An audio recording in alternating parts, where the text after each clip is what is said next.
Ексклюзивно включване. Тук имахме удар. Добра риба. Като за тая рекичка даже доста добра. Колегата се мъчи, явно му се плува. Така в доста приятни условия му се плува. Върти се там нещо. Борбата е ожесточена. Виждате, не е лесно.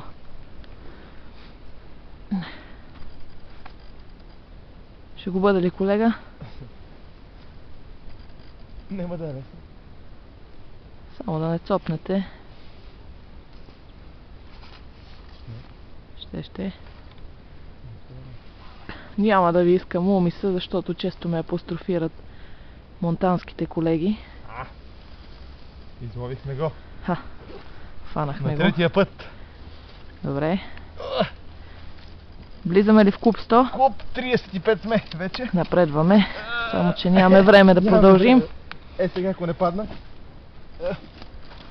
Така. Така. Помощ с умиса нещо. Не. Ще излезем. Така. Живи ли сме? Жив съм. Излекохме чудовището. Може ли едно интервю? Так, кажете. Вие сте нашата звезда днес. Може ли да видим екземпляра? Ето го. Да виждаме воблера. Какъв е воблера? Риджи. Да, браво. Какво да кажем?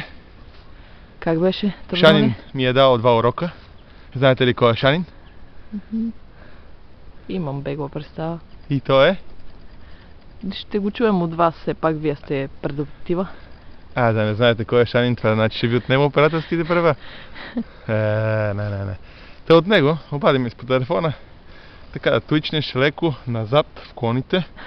Зимата не всичко е под контрол, човека е световен шампион на колкократен и така. Вървим по неговите стъпки. Разбира се. Просто мисля до година на световното да ги отведам.